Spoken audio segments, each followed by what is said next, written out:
හරි එහෙනම් තීර ටික අවසන්නේ මේ කොටස යටතේ.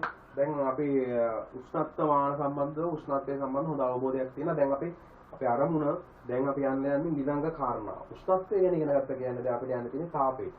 තාපය ගණන් කරන්න යන තමයි තියෙන්නේ. තාපය ගණන් කරන්න යන්න එකපාර බෑ. හරිද? තාපය ලැබුණාම වස්තුන් වල සිදුවන වෙනස් වීම. හරිද? පදාර්ථය ගත්තොත් පදාර්ථ අවස්ථා තුනයිනේ. ඝන, ද්‍රව, වායු. හරිද? මේ ඝන, ද්‍රව, වායු වලට තාපය දුන්නාම එකපාර යගේ උෂ්ණත්වය වෙනස් වීම ගැන දැන් උෂ්ණත්වය වෙනස් වීම ගැන මුලින්ම කතා කරා. දැන් ඊට අමතරව තව මොනවද වෙනස් වෙන්නේ? ඒක ගැන තමයි සාකච්ඡා කරන්න යන්නේ. රයිට්? වස්තුවකට තාපය ලැබුණාම එයාගේ උෂ්ණත්වය වැඩි වෙනවා. ඒක හරි. ඒක තමයි අපි මේ උෂ්ණත්වමාන මගින් දැන් අපි කතා කරේ. මේ උෂ්ණත්වය වැඩි වෙනකොට ඒක මනින්න අපි කොහොමද මනගන්නේ කියන එක ගැන තමයි අපි කතා කරේ. ඒක හරි. නමුත් අපි ඊට අමතරව තව මොන හරි දේවල් වෙනවද? ඒ ගැන තමයි අපි පාඩමේ කතා කරන්න යන්නේ. ඒක වෙන එක දෙයක් තමයි ප්‍රසාරණය. වැදගත් දෙයක් වෙනවා. වර්ග දෙකයි වෙන්නේ. එකක් උෂ්ණත්වය වෙනස් වීම සහ අනිත් එක ප්‍රසාරණය වීම. ඒතර මේ ප්‍රසාරණය ගැන සාකච්ඡා කරන්න යනවා. අපි කොටස් තුනක් යටතේ ඒ කියන්නේ දැන් පදාර්ථ අවස්ථා තුනයිනේ. ඒතර ඝන වස්තු ප්‍රසාරණය වෙනම කතා කරන්න වෙනවා. ඒ වගේම තමයි ද්‍රව කියන එකත් ප්‍රසාරණය වෙනවා. ඒතර යාව ඝන වස්තු වස්සේ දාගෙන කතා කරන්න බෑ. මොකද යාගේ ප්‍රසාරණය වෙනම කතා කරන්න වෙනවා. ඒ වගේ තමයි වායු ප්‍රසාරණය. ටික භයානකම කතන්දරයක්. වායු ප්‍රසාරණය කියන එක ටිකක් භයානකයි. මොකද එයා ඇවිල්ලා අනිත් දෙන්නට වඩා ටිකක් වෙනස්ව හැසිරෙන්නේ. මොකද එයාට නියත හැඩයක්, නිශ්චිත හැඩයක්, නිශ්චිත පරිමාවක් නොමැති නිසා. හරිද? ඒ පිළිබඳව තමයි සාකච්ඡා කරන්න යන්නේ. එහෙනම් අපි මූලික වශයෙන් මාතෘකාව දාගමුකෝ ප්‍රසාරණය කියලා. හරිද? ප්‍රසාරණය කියලා දාගමුකෝ. ඊට පස්සේ අපි ඝන වස්තුවල ප්‍රසාරණයට එනවා. එන්න කලින් පොඩි පැහැදිලි අදහසක් අරගෙන අපි පොඩි නෝට් එකක් දාගෙනම එතනට එමු. හරිද? හොඳයි දැන් පදාර්ථය ප්‍රසාරණය යටතේ මට කොටස් තුනක් පිළිබඳව මෙහෙම කතා කරන්න වෙනවා ඉස්සෙල්ලම. එතනින් අරන් යමුවා ඝන, ද්‍රව, වායු. පදාර්ථ අවස්ථා තුනයි. ඝන, ද්‍රව, වායු. දැන් මේ අවස්ථා තුනම ගත්තොත් දැන් ඝන වස්තු සාමාන්‍යයෙන් අපි දන්නවා මේ පදාර්ථය අපි කියනානේ මේ මූලද්‍රව්‍ය මත පදනම්මනේ මේ හැම දෙයක්ම හැදෙනවා කියලා කියන්නේ. හරිද? ඒක දැන් අපි ගම මේ මූලද්‍රව්‍ය මෙහෙම පවතිනවා කියලා. මම නිකන් මේක අංශු කියලා දැනට හඳුන්වනවා. මෙන්න මෙහෙම අංශු පවතිනවා. ඒත් අපි කියනවා ඝන වස්තුවක් නිර්මාණය වෙනකොට මේගොල්ලන්ට නිශ්චිත දුරක් පවතිනවා. මේ හැම මූලද්‍රව්‍යයක් එක්කම ගත්තොත් හැම අණුවක් ගත්තොත් ඒ හැම එකක් අතරම නිශ්චිත දුරක් පවතිනවා. මේගොල්ලෝ මේ දුරවල් ටික මෙහෙම සකස් කරන් තියන් ඉන්නේ. හරි මේක වෙනස් කරන්න බෑ ඒගොල්ලන්ට. මේ දුරවල් වෙනස් කරගන්න බෑ. හරිද? ඒක නිසා මොකද වෙන්නේ? මෙයාට ලැබෙනවා නිශ්චිත හැඩය, ඒ වගේම තමයි නිශ්චිත පරිමාව කියන කතාව. නිශ්චිත හැඩය සහ නිශ්චිත පරිමාව කියන එක ලැබෙනවා යාර. ඒ කතාව දෙකක් නෑ. ඕකම අපි ද්‍රව වලට කියලා බැලුවොත් ද්‍රව වල තියෙන කතන්දරය තමයි. එයාලත් ওই විදිහම තමයි. ඝන වස්තු වල හැඩේම තියෙනවා. හරි පොඩි කතන්දරයකට තියෙන දැන් මෙයාලා හැම පැත්තෙම බැඳිලානේ තියෙන්නේ. නමුත් ද්‍රව වලදී පොඩි කතන්දරයක් තියෙන මෙන්න මෙහෙම බැඳීමක් තියෙන ඒගොල්ලන්ගේ. මෙන්න මේ වගේ බැඳීමක්. හරියටම කියන්න බෑ මෙහෙමයි කියලා. ඒ වගේම මොකද එතනින් මේ වගේ හැම පැත්තෙම බැඳිලා නැහැ. මේගොල්ලන්ට පුළුවන් පොඩ්ඩක් මෙන්න තැලිලා හෙට මෙහෙට හැරි හැබැයි දුරවල් තියෙනවා. ඒ අණු මෙම කැඩිලා යන්නේ නැහැ. එట్లా එහෙම යන්නේ නැහැ. අණු තියෙනවා. ඒ අණු වල දුරවල් හෙට මෙහෙට පොඩ්ඩක් දුරවල් එහෙම වෙනස් වෙවි තැලි යන්න පුළුවන්. ඒක නිසා අපි කියන මෙයාට ඒකට ගලාගෙන යන්න පුළුවන්. අණු බැඳිලා තියෙන ගම ගලාගෙන යෑමේ හැකියාව ලැබෙනවා. හරිද? එතකොට අපි කියන්නේ මෙයාට නිශ්චිත හැඩයක් නෙමෙයි තියෙන්නේ නිශ්චිත පරිමාවක් තියෙනවා කියලා තමයි කියන්නේ. හැඩේ තියාගන්න බෑ යාට. හැඩේ තියාගන්න බෑ. මොකද අර විදිහට මේ හැඩේ තියාගන්න වගේ හැම පැත්තෙම බැඳිලා නැහැ. වායු වල ගත්තොත් ওই කතාව සම්පූර්ණයෙන්ම වෙනස් වෙනවානේ. වායු වල ගත්තොත් ওই බැඳීම් මුකුත් නැහැ. ඒ කියන්නේ බැඳීම් තියෙනවා. කියන්නේ ඊටා දුර්වල බැඳීම්. හරිද? අපි ඔය බැඳීම් කියන වචනයට ඇත්තටම කියන්නේ නම බැඳීම් කියලා කිව්වට අපි ඔකට කියන්නේ අන්තර් අණුක ආකර්ෂණ බල. දැන් වා කෙමිස්ට්‍රි නෙමෙයි කරන්නේ. කෙමිස්ට්‍රි වල නම් මේ සම්බන්ධ හොඳට පැහැදිලි කිරීමක් සිදු කරනවා. අන්තර් අණුක ආකර්ෂණ බල කියන්නේ මොනවද කියලා. වචනාර්ථයෙන්ම තේරෙනවානේ. අන්තර් කියන්නේ ඇතුළතින් අණු වල පවතින මේ ආකර්ෂණ බලය. නේද? ඒතර දැන් මේ ආකර්ෂණ බලය නිසා මේගොල්ලෝ මේ බැඳිලා තියෙනවා. නමුත් වායු වල මේක ඉතා දුර්වලයි. කැඩිලා යන්න පුළුවන්. දැන් බලමු කතාව. දැන් මේ අවස්ථා තුනට අපිට දෙන්න පුළුවන්. මොකද හිතන්න තාපය දෙන්න පුළුවන්. තාපය දුන්නාම තාපය මේ ලබා ගන්න. තාපය කියන්නේ ශක්තියක් නේ. මම හිතන්නේ මේක තාපය කියන එක තාප ශක්තිය කියලාම ලියන්න. හරිද? තාප ශක්තිය කියලාම ලියන්න. ශක්තිය දෙනවා. දුන්නාම මේ ශක්තිය ගන්න කවුද? ගන්න තියෙන්නේ මේ පරදාර්ථය හැදලා තියෙන මේ මූලික තනුම් ඒකකයේ මේ මූලද්‍රව්‍යනේ. දැන් මොකද වෙන්නේ මේ පරමාණු ගන්නවා.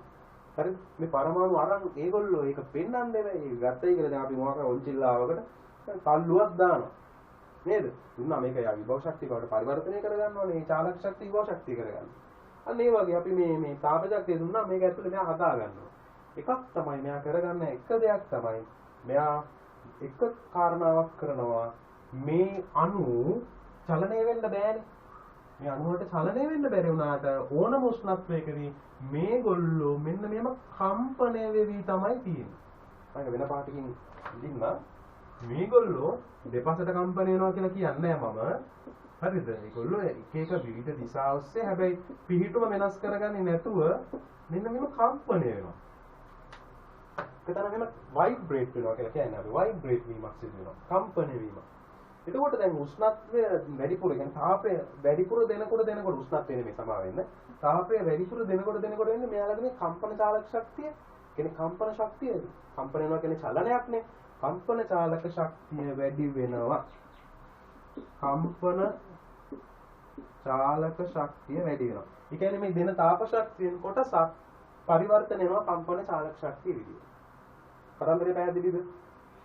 කම්පන චාලක ශක්තිය බවට පරිවර්තනය වෙනවා. දැන් හැබැයි ඔක්කොම ටික එහෙම යන්නේත් නැහැ. ඔක්කොම ටික යන්නේත් නැහැ. යම් කිසි ප්‍රමාණයක් තව වෙන්නේ මොකක්ද? මේ කම්පන වීම නිසා මේගොල්ලෝ මේ බන්ධන යම්තා දුරට දුර්වල කරගන්නවා. ඒ කියන්නේ මේ කැඩිලා බිඳෙලා ඉසි වෙලා යන්නේ නෙමෙයි යම්තා දුරට දුර්වල වෙලා මෙයාලා අර දැන් වස්තුවකට තියෙනවනේ දනුක මේ නිශ්චිත හැඩයක්. දැන් අපි ගත්තොත් අපි මේක ගත්ත කියලා වස්තුව මේ වස්තුවේ නිශ්චිත හැඩයක් තියෙනවා. තාපය ගත්තට පස්සේ මේ අර මේ ඇතුලේ හැදිලා තියෙන මේ අර මූලික තැනුම් මේකක මොකද වෙන්නේ අර බාහිර පරිසරයට එරෙහිව කාර්යයක් සිදු කරමින් එයාගේ හැඩය ලොකු කරගන්න බලනවා. එළියට මේව ප්‍රසාරණය වෙනවා. අපි කියන්නේ ඒකට ප්‍රසාරණය කියන නම තමයි දෙන්නේ. හරිද? මේවා බාහිර පරිසරයට එරෙහිව මෙහෙම කාර්යයක් කරනවා. බාහිර පද්ධතියට එරෙහිව මෙන්න කාර්යයක් කරගෙන මොකද වෙන්නේ? එළියට ප්‍රසාරණය වෙනවා. කාර්ය ලියන්න පුළුවන් අපිට මෙන්න මෙහෙම. නේ? මේ තියෙන පරිමාව වෙනස් වීම. පරිමාව වෙනස් වීමක් වෙනවා කියලා කියන්නේ එතන පැහැදිලි ලෙසම කාර්යයක් තියෙනවා කියන එක තමයි එතන කාර්ය. එතකොට අපි කියනවා එකක් මෙයාගේ කම්පන චාලක ශක්තිය වැඩි කරගන්නවා අනිත් එක අපි කියනවා ප්‍රසාරණය වෙනවා. ප්‍රසාරණය වෙනවා කියලා කියන්නේ පරිමාව වැඩි කර ගැනීම. ඒ කියන්නේ කාර්යයක් සිදු කර ගන්නවා කියන එක තමයි එතනදී පැහැදිලි ලෙස. මේක තමයි ඝන වස්තු වල ප්‍රසාරණය. ප්‍රසාරණයට හේතුව ඔකයි. හරිද? පිටතින් තාපය ලැබුණාම ඔය සිද්ධිය තමයි වෙන්නේ. ද්‍රවවලත් ඔය කතන්දරේ එම්මම වෙනවා. හරිද? ද්‍රවවල හැබැයි මම පොඩි දෙයක් කියන්නම්. ද්‍රවවල කම්පන චාලක ශක්තිය ගැනනේ අපි කිව්වේ මේ ඝන වස්තු වල කම්පන චාලක ශක්තිය ද්‍රවවලත් ওই විදියට කම්පණය වෙනවා.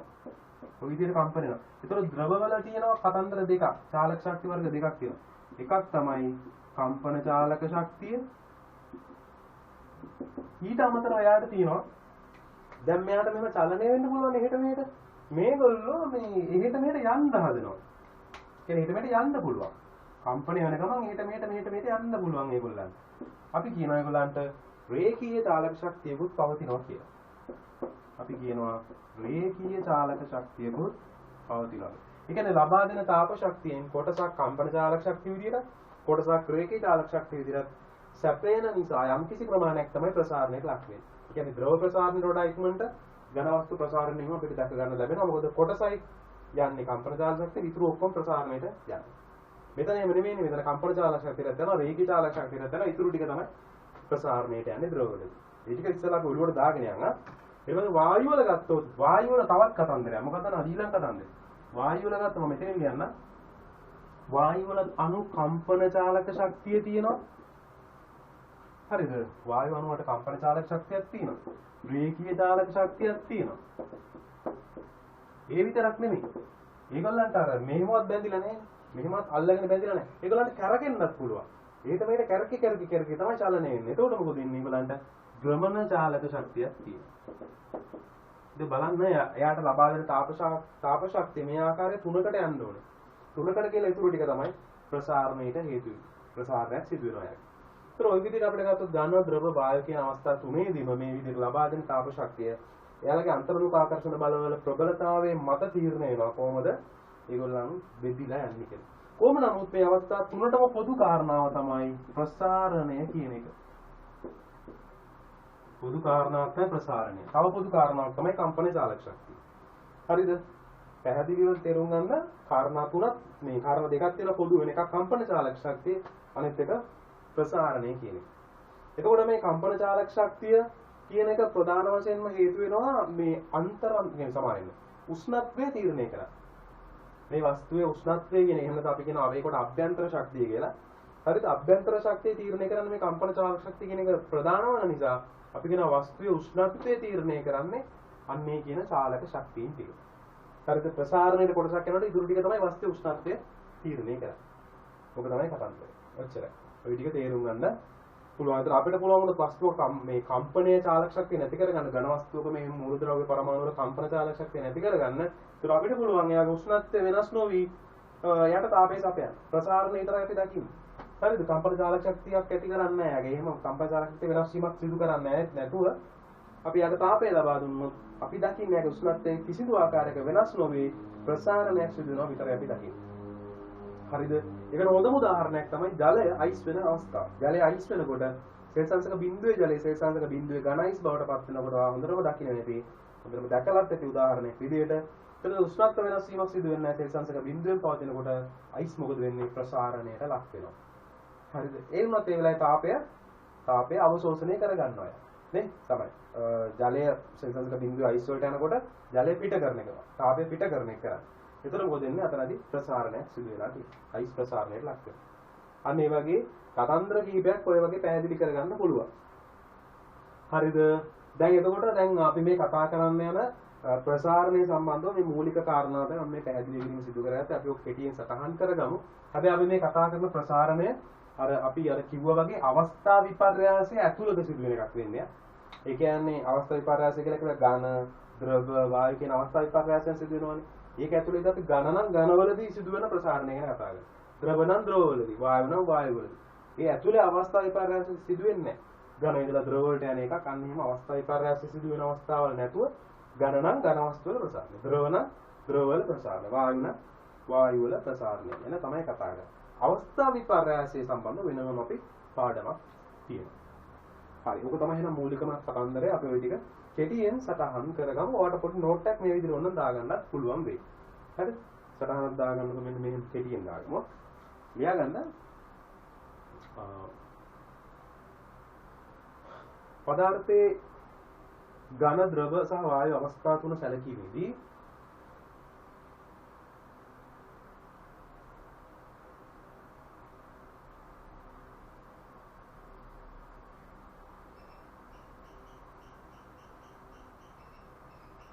එම සියලුම අවස්ථාවන්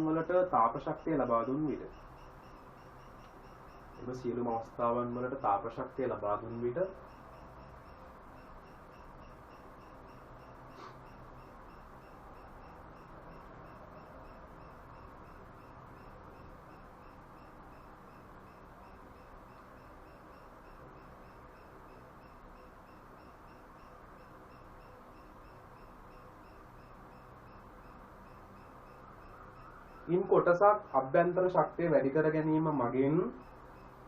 ඉන් කොටසක් අභ්‍යන්තර ශක්තිය වැඩි කර ගැනීම මගින්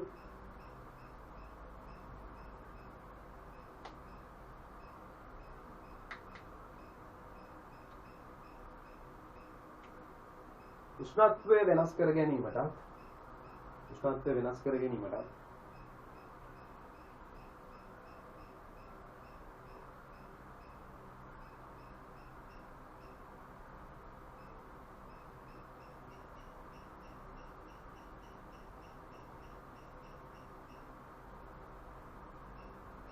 තවත් කොටසක්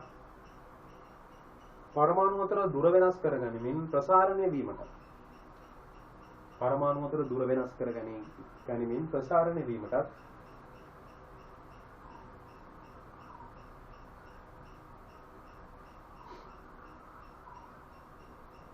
දායක වේ. ප්‍රසාරණය වීමටත් දායක වේ.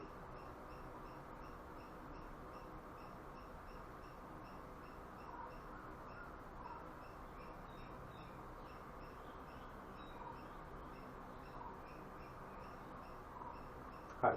ඔකදී මම කියන්නේ නැහැ ඒ ටික අපි මෙතන මේක ඇතුළේම සාකච්ඡා කරලා තියෙන නිසා අපි මේක පොඩ්ඩක් ඉක්මනින් සටහන් කරගමු. ලොකු වලට හැම වචනයක්ම ලියන්න අවශ්‍ය වෙන්නේ නැහැ. මේකෙන් අපිට වැඩි තේරුම් ගන්න පුළුවන් නම් ඉච්චරයි. ලියාගමු අපි මේක ඉක්මනට. මම හිතන වචන පැහැදිලි ඇති කියලා හිතනවා. මේක නම් අවශ්‍ය වෙන්නේ නැහැ. වචන පැහැදිලි ඇති කියලා හිතනවා. නිශ්චිත හැරේ නිශ්චිත පරිමාව මෙතන කිසි දෙයක් නැහැ. ඊට දුර්වල බැඳීම් මේකේ අන්තර්ගත ආකර්ෂණ බඳ දුර්වලයි. කම්පන චාලක ශක්තිය, රේඛී චාලක ශක්තිය වගේම කම්පන චාලක ශක්තිය තියෙන අරගේ තුනම තියෙනවා. අවස්ථා තුනට පොදුයි ප්‍රසාරණය කියන කාරණා. හරි. හොඳයි එහෙනම් අපි මෙතනින් යමු. කෙලිම ලියාගන්න මාතෘකාව කෙටි මාතෘකාවක්. ඝන වස්තු වල ප්‍රසාරණය. ඝන වස්තු වල ප්‍රසාරණය.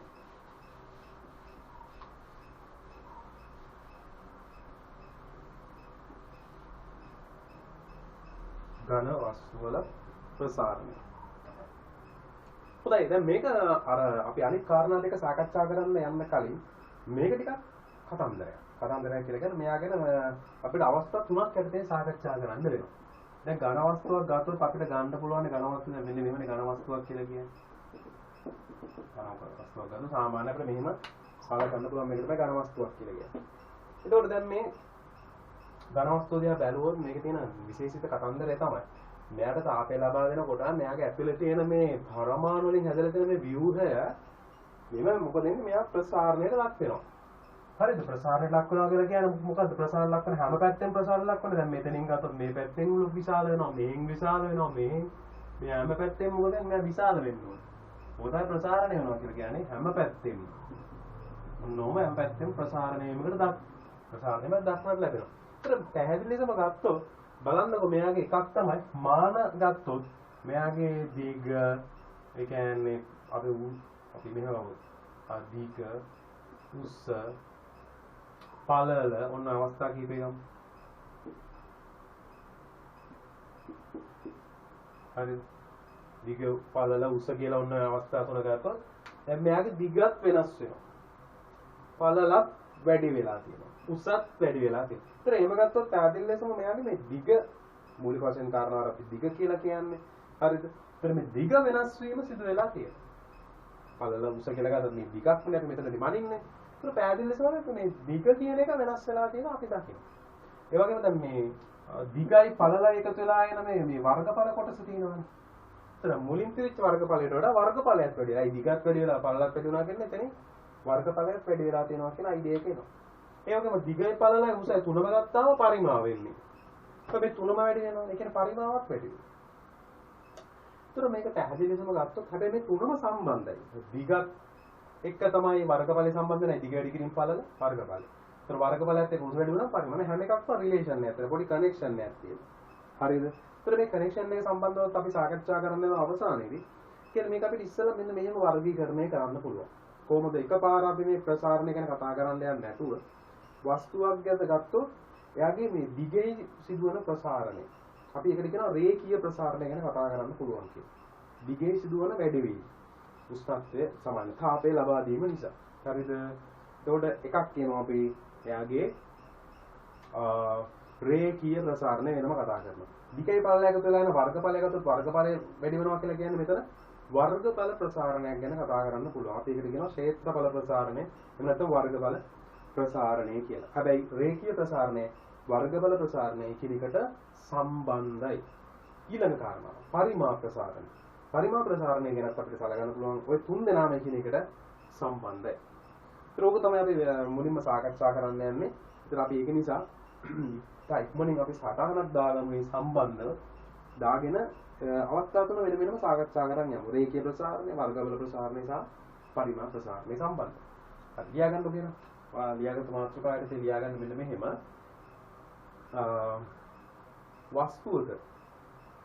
වස්තුවකට තාප ශක්තිය ලබා දුන් විට ඒ ප්‍රසාරණයට ලක්වීමේදී ඒ ප්‍රසාරණයට ලක්වීමේදී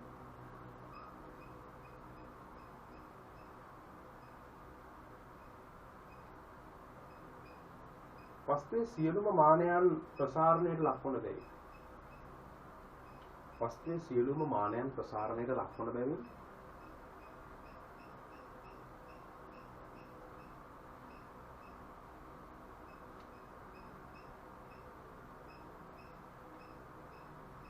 එහි ප්‍රසාරණය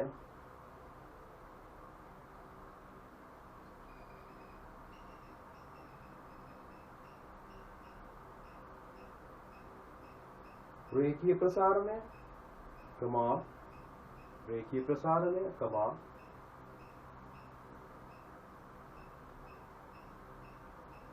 වර්ගඵල ප්‍රසාරණය සහ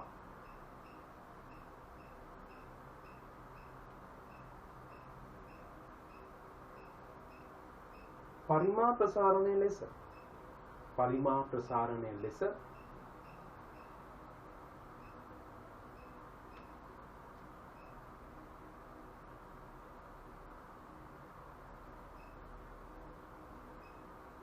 එකිනෙකට සම්බන්ධ කොටස් තුනකින් දැක්විය හැකිය. එකිනෙකට සම්බන්ධ කොටස් තුනකින් දැක්විය හැකිය.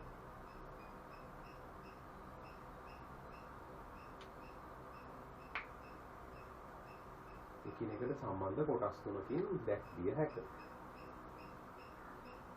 හරි. එහෙනම් රූප සටහනක් පොඩ්ඩක් අපි අඳගමු.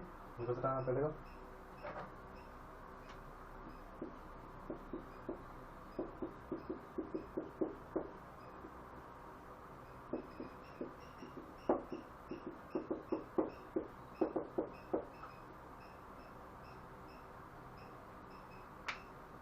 හරිද?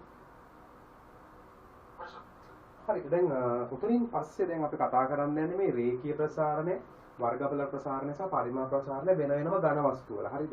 ඝන වස්තු වල ඒක මූලික කාරණාව විදිහට මතක තියාගන්න.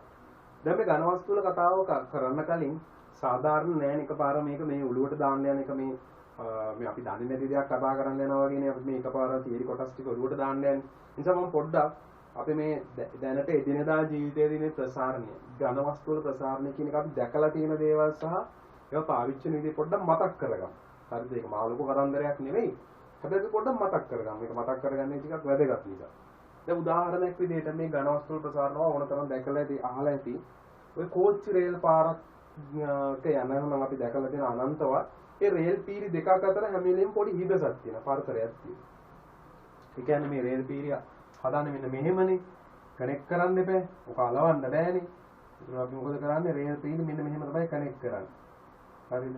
මොන හොරවා කනෙක්ට් කරන්නේ. රේල් පීරි. ඒත් මේ හැම රේල් පීරි කනෙක්ෂන් එකක් අතර පොඩි හිදසක් තියලා තියෙනවා. ඇයි එම හිදසක් තියලා තියෙන්නේ? කියලා කල්පනා කරලා බැලුවොත් අපි දන්නවා මේකට බලපාන්නේ මේ ඝන වස්තු වල සිදුවන ප්‍රසාරණයම තමයි. එකක් තමයි මේ රේල් පීල උඩින් කෝච්චිය යනකොට අධික උෂ්ණත්වයක්. right අධික උෂ්ණත්වයකට යටත් වෙනවා මෙන්න මේ රේල් පීල්.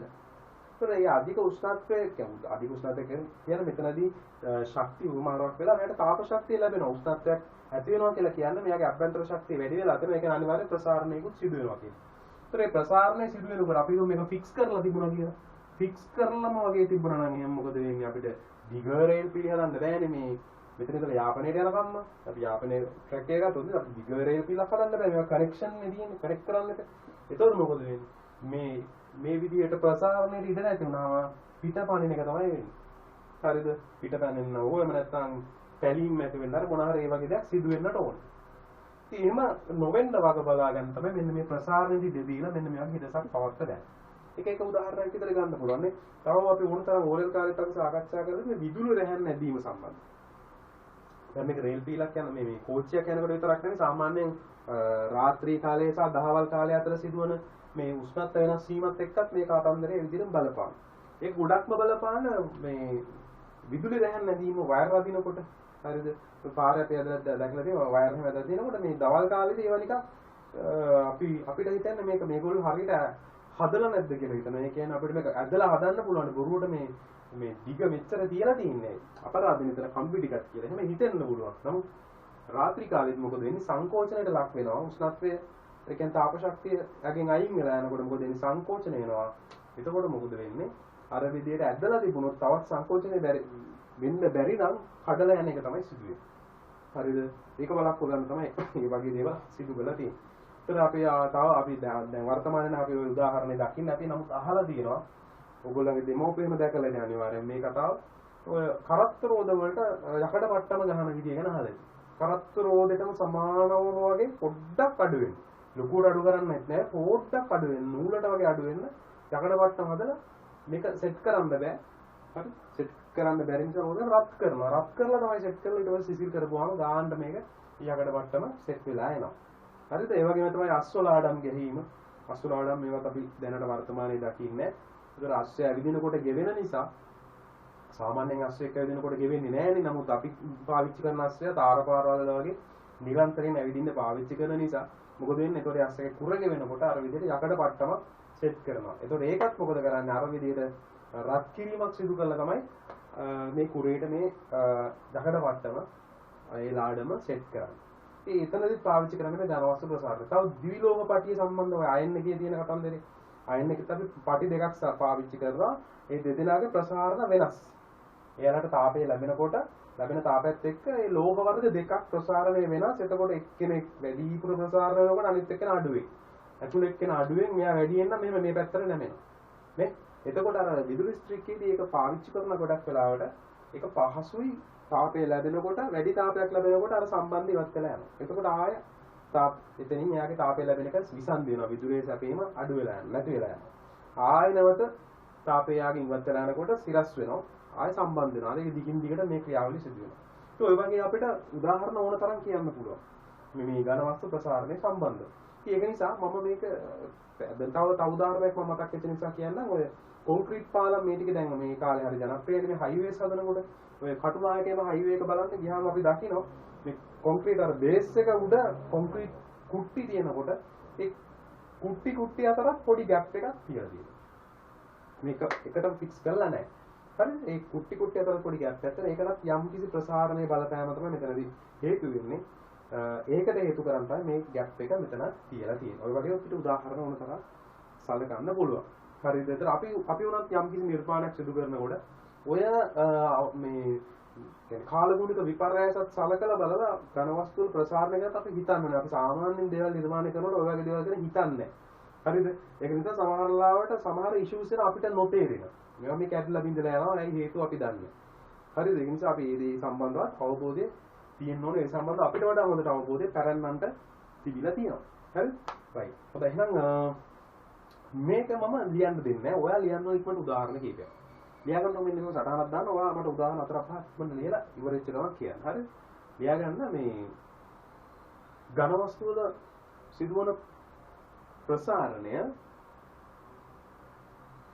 ඝනවස්තු වල සිදුවන ප්‍රසාරණය ප්‍රායෝගික උදාහරණ කිහිපයක් යටතේ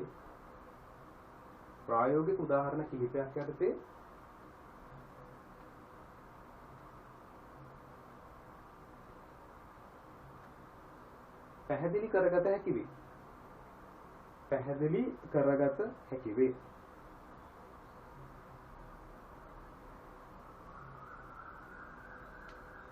right. අපි ඉක්මනට උදාහරණ ටික ලියන්න උදාහරණ පහක් අය ඉක්මනට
හොඳයි එහෙනම් ඉක්මනට මාතෘකාව ලියාගෙන අපි යමු එතනට.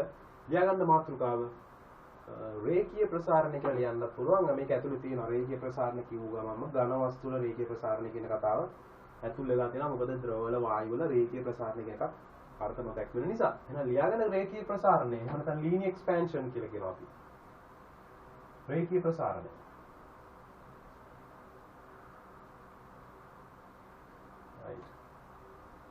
right. අපි මේ කාරණාව ගොඩනගලා මේකට අදාළ කරන සමීකරණයක් ලියා ගමු. සමීකරණය නම් අපිට ගොඩනගන්න බෑ. සමීකරණ අපිට තියෙන ලියා ගන්න විතරයි අර්ථ දැක්වීම පදනම් කරගෙන. මේමයි කතාව. දැන් මම උදාහරණයක් විදිහට අරන් තියෙනවා මෙන්න මෙහෙම යම් කිසි දණ්ඩක්. හරිද අපි මේක ලෝහමය දණ්ඩක් ගත්ත කියලා හිතමුකෝ. එයාට තියෙනවා මේ විදිහට මුල් දිගක්. ඒ කියන්නේ අපි ඒකට කියනවා ආරම්භක දිග. හරිද? මේ ආරම්භක දිග කියන මේ වස්තුවට මේ ලෝහයට මම දෙනවා තාප ශක්තියක්. ඩෙල්ටා Q කියලා කියන්නේ තාප ශක්තිය වෙනස. දුන්නාට පස්සේ අපි දන්නවා අනිවාර්යයෙන් මෙයා ප්‍රසාරණයට ලක් වෙනවා. ඒක කතා දෙක ගන්න තර්කයක් නැහැ. ප්‍රසාරණයට ලක් වෙනවා කියලා කියන්නේ ආයේ තර්කයක් නැහැ. එයාගේ උෂ්ණත්ව වෙනසකුත් ඇති වෙනවා. මොකද මම කලින් පටන් ගද්දිම කිව්වනේ. එයාට තාපය දුන්න කොටස් දෙකකට බෙදලා යනවා. එකක් අභ්‍යන්තර ශක්තිය වැඩි කරනවා අනිත් එක බාහිර පද්ධතියට එරෙහිව කාර්යයක් කරනවා. බාහිර පද්ධතියට එරෙහිව කාර්යයක් කරනවා කියන එක තමයි ප්‍රසාරණය කියලා කියන්නේ. අභ්‍යන්තර ශක්තිය වැඩි කර ගන්නවා කියන්නේ උෂ්ණත්ව වෙනස් වීම. ඔය දෙකම වෙන්න ඕනේ. එහෙනම් අනිවාර්ය උෂ්ණත්ව වෙනසකුත් සිදු වෙනවා ප්‍රසාරණයකුත් සිදු වෙනවා. හරන්දරේ පැහැදිලි. ඊළඟට දැන් අපි බලමු ඔය අතරේ බලන්නකො දැන් මේක ලස්සන වැඩක් වෙනවනේ. මේ ප්‍රසාරණය සිදු වෙනකොට අපිට මේක සරලව පරීක්ෂණ වලින් කරන්න පුළුවන් නැත්නම් හිතලත් අපිට ගන්න පුළුවන්. ඒ කියන්නේ අපි තුමු සෙන්ටිමීටර් 5ක දිගක් ගත්තා. සෙන්ටිමීටර් 5ක දිගක් කරන් අපි හිතමු එයාට ලබා දෙනවා නියත තාප ශක්තිය. ජූල් 50ක් දුන්නා කියලා නැත්නම් උදාහරණ ජූල් 100ක් දුන්නා. සෙන්ටිමීටර් 5ක දිගක් කරන් ජූල් 100ක් එයාට දෙනවා. දුන්නාම හරිද අපි හිතමු මේ නියත හරස්කඩ වර්ගඵලයක් තියෙන එකක් තමයි අර හරස්කඩ වර්ගඵල වෙනස් කරන්නේ එකම ලෝහය. එකම ලෝහයෙන් කිසිම දෙයක් වෙනස් කරන්නේ නැතුව ලෝහ වර්ග දෙකක් ගන්නවා. එකක් සෙන්ටිමීටර් 5යි අනිත් එක සෙන්ටිමීටර් 50යි. සෙන්ටිමීටර් 5යි සෙන්ටිමීටර් 50යි. එතකොට මේ අවස්ථා දෙකටම ඔක්කොම එක හා සමානයි වෙනස් වෙලා තියෙන එකම දිග විතරයි. දෙන අවස්ථා දෙකටම ජූල් 100 බැගින් දෙනවා. තාප ශක්තිය. අවස්ථා දෙකේදී සෙන්ටිමීටර් 5 ඇති වෙන ප්‍රසාරණය අපි හිතමු සෙන්ටිමීටර් 1යි. ප්‍රසාරණය වෙලා යන දිග වැඩි වෙන දිග ප්‍රමාණය සෙන්ටිමීටර් 1යි. නමුත් ඔයාලට පුළුවන් ද කියන්නේ සෙන්ටිමීටර් 50 ප්‍රසාරණය වෙන සෙන්ටිමීටර් 1යි කියලා. ඒකට එහෙම කියන්න බෑ. සෙන්ටිමීටර් 5ට සෙන්ටිමීටර් 1ක් නම් ආවේ සෙන්ටිමීටර් 50ට සෙන්ටිමීටර් 10ක් විතර එවනේ. අපි කියන ඊට වඩා වැඩි වෙලා යනවා. වැඩි ප්‍රසාරණයක් ලැබෙනවා. ඒ කියන්නේ ප්‍රසාරණය සඳහා බලපාන මූලික සාධකයක් තමයි එයාට පවතින දිග. මනස අපි කියන ආරම්භක දිග මුල් දිග. මුල් දිග පැහැදිලි ලෙසම බලපාන. හරිද? ඒක නිසා ඒකත් පැහැදිලි තේරුම් ගන්න ඕනේ. එයාගේ දිග වැඩි නම් වස්තුවේ දිග වැඩි නම් එයාගේ සිදුවන ප්‍රසාරණය වැඩි කියන එක. හරිද? රේඛීය සම්බන්ධතාවයක් තියෙනවා. හරිද? ප්‍රසාරණයට එහෙනම් අනුලෝම වෙනවා එයාගේ මුල් දිග. පළවෙනි කාරණා. ඊළඟට අපි තව මෙහෙම දෙයක් හිතමුකෝ. දැන් තාප ශක්තිය දෙනවා. දිගත් සමානයි. ලෝහ වර්ගත් සමානයි. අවස්ථා දෙකක් ගන්නවා. සෙන්ටිමීටර් 5 දඩු දෙකක් ගන්නවා එකම ලෝහයෙන්. හැබැයි දෙකට ලබා දෙන්නේ හරිද? ඒ අවස්ථා දෙකට ලබා දෙන්නේ වෙනස් වූ තාප ශක්තියින් දෙකක්. වෙනස් වූ තාප ශක්තියින් දෙකක් ලැබෙනවා. එතකොට ඔයාට කියන්න පුළුවන්ද කොයිම වෙලාවක තාප ශක්තියින් දෙක එක හා සමාන නැතුව වෙනස්ව දෙනකොට අනිත් ඔක්කොම සමාන නැහැ. ওই දෙක වෙනස් කරපු ගමන් ඔයාට කියන්න පුළුවන් ප්‍රසාරණය සමානයි කියලා. ඔයාට ප්‍රසාරණය සමානයි කියන්න බෑ. ඒ කියන්නේ ප්‍රසාරණයේ අවස්ථා දෙකේදී වෙනස් වෙනවා. ප්‍රසාරණ අවස්ථා දෙකේදී වෙනස් වෙනකොට උෂ්ණත්ව වෙනස් වීමක් වෙනස් වෙනවා. පැහැදිලිසම. ප්‍රසාරණයක් වෙනස් වෙනවා. උෂ්ණත්වය වෙනස් වෙනවා. හරිද? එහෙමනම් අපිට කියන්න පුළුවන් මේ වෙලාවේදී ප්‍රසාරණය කොච්චරද වැඩි වෙන්නේ ඊට අනුරූපවම එයාගේ උෂ්ණත්ව වෙනස් වීම. ඒ කියන්නේ ලැබෙන තාප ශක්තිය ප්‍රමාණය වැඩි වෙනකොට වැඩි ප්‍රසාරණය වැඩි උෂ්ණත්ව වෙනසක්. හරිද? ඒ කියන්නේ ප්‍රසාරණය සහ උෂ්ණත්ව වෙනස අතර අනිවාර්යයෙන් අපි කියනවා අනුලෝම සම්බන්ධයක් පවතින්න ඕනේ. ප්‍රසාරණය සහ උෂ්ණත්ව වෙනස් වීම අතර අනුලෝම සම්බන්ධයක් පවතිනවා. වැඩි තාප ශක්තියක් ලබා දුන්න එක්කෙනාගේ වැඩි උෂ්ණත්වයක් කියලා කියන්නේ වැඩි ප්‍රසාරණයක්. වැඩි උෂ්ණත්වයක් තියෙන තැනක වැඩි ප්‍රසාරණයක් අපිට දැක ගන්න ලැබෙනවා. එකම මාන තිබුණොත් වැඩක් නැහැ. ඊළඟ කාරණාව හරිද? ඊළඟ කාරණාව හරි වැදගත්. ඒක මෙතනදිත් මම පැහැදිලි කිරීමක් සුට්ට දාගෙන ඉස්සරහට යන්න උත්සාහ කරන්න. ඒක වෙන්නේ මේ වගේ කාරණාවක්.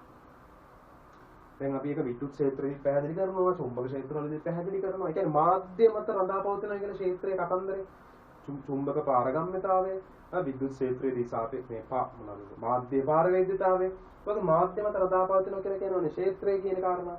අන්න ඒ වගේ මෙන්න මේකෙත් මෙහෙම කතන්දරයක් ගොඩනගන්න පුළුවන්.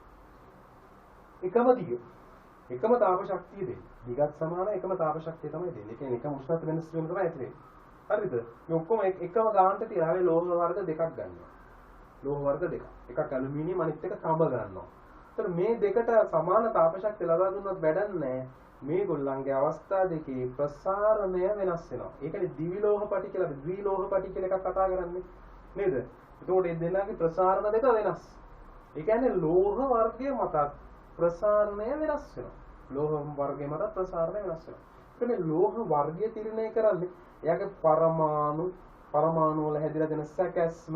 හරිද? ඔය කියන කාරණා දැන් ප්‍රතිරෝධය කියන එකක් වෙනස් වෙනවා කියන කාරණාව මතකද? ප්‍රතිරෝධකතාවය කියන එක. ප්‍රතිරෝධය නෙවෙයි ප්‍රතිරෝධකතාවය කියන එක ධාරාවිද්‍යාවට අපි කතා කරන්නේ. ඒ කියන්නේ එයාගේ ඇතුලේ මේ පරමාණු වල සැකැස්ම තමයි ප්‍රතිරෝධකතාවය කියන්නේ. අන්න ඒ වගේ මේ ලෝහයේ සැකැස්ම මත තීරණය වෙන යම්කිසි රාශියක් තියෙනවා ඒක ප්‍රසාරණයට බලපානවා. ඒක අපිට මේ ඇහැට දැකලා කියන්න බෑ මේකනේ දිග වගේ කියලා අපිට පෙන්වන්න බෑ. ඇතුලේ සැකැස්මත් එක්ක හැදෙන යම්කිසි දෙයක් අපිට ඒක නමක් දෙන්න වෙනවා. අපි ඒකට නමක් දෙනවා ප්‍රසාරණතාව කියලා. යම්කිසි ඒ ලෝහයට අදාළ නියතයක්. ඒ අදාළ ලෝකේ කොයි තරක තිබ්බත් ඒ අදාළ නියතේ ඒ විදිහටම පවතිනවා. හරි දෙක වෙනස් කරන්නේ නැහැ. හරිද? එතකොට අපි කියනවා එහෙමනම් ඩෙල්ටා L කියන එක මම ඒකට ඇල්ෆා කියලා තමයි දෙන්නේ. අපි ඒකට දෙනවා රේඛීය ප්‍රසාරණතාවය කියලා කියනවා. රේඛීය ප්‍රසාරණතාවය. ඒ කියන්නේ ලෝහයේ වර්ගයේ මත, ඒ කියන්නේ අදාළ වස්තුවේ වර්ගයේ මත ඒක තීරණය වෙන රාශියක්. ඔන්න කාරණා තුන. මේ කාරණා තුනම පදනම් කරගෙන මට එහෙනම් ඩෙල්ටා L කියන එක අර්ථ දක්වන්න පුළුවන්. L alpha delta theta. මේකේ සමානුපාතයෙන් කරන්නේ නියතයක් දාපුවම නියත එකක් වෙනවා. L alpha delta theta කියලා තමයි ලැබෙන්නේ.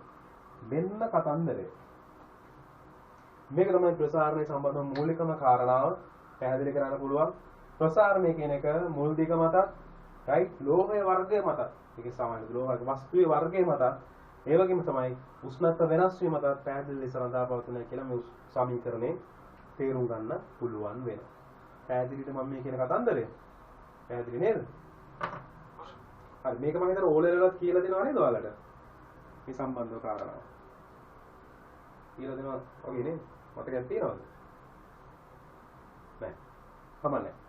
හරි. අපි යනවා මේක පොඩ්ඩක් කෙටියෙන් සටහන් කරගමු. ඒ එතනින් තව ටිකක් ඉස්සරහට යනවා. හරිද? නොදන්න ඇල්ෆා එකක් ගැන කතා කරන්නේ. අපි නොදන්න ඇල්ෆාට අර්ථ දැක්වීමකුත් දෙන්න උත්සාහ කරමු. මේ කියන කාරණාව පදනම් කරගෙන. එහෙනම් ලියා ගන්නකො මෙන්න මෙහෙම. ලියා ගන්න. වස්තුවක දිග පමණක් සලකා. වස්තුවක දිග පමණක් සලකා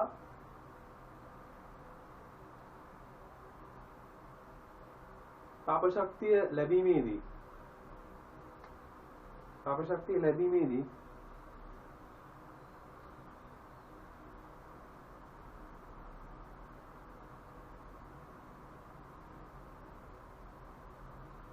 එහි දිගෙහි සිදුවන වැඩිවීම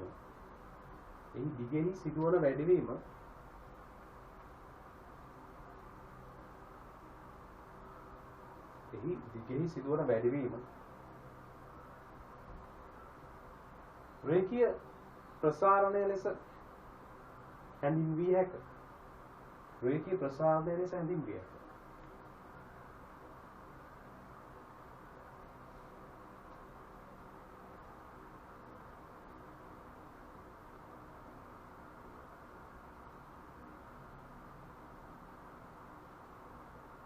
මේදී පරීක්ෂණාත්මකව අවස්ථා කීපයක් යටතේ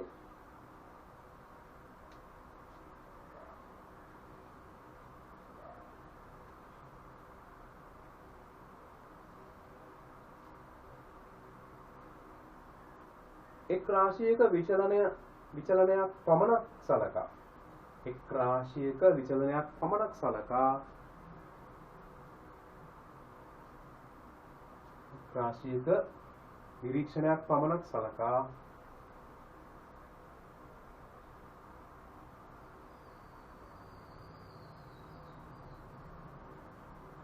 ප්‍රසාරණයේ හැසිරීම ලබාගත් විට ප්‍රසාරණයේ හැසිරීම ලබාගත් විට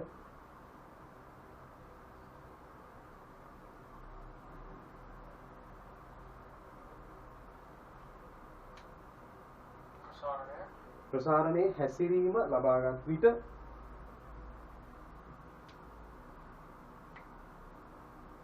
වස්තුවේ මුල් දිග මතත් වස්තුවේ මුල් දිග මතත්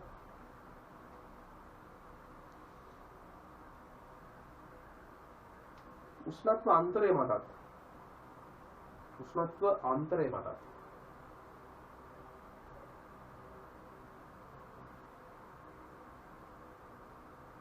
උෂ්ණත්ව අන්තරය මතත් සහ ලෝහ වර්ගයේ මතත් රඳා පවතින බව පැහැදිලිද? ලෝහ වර්ගයේ මතත් රඳා පවතින බව පැහැදිලිද? හරි.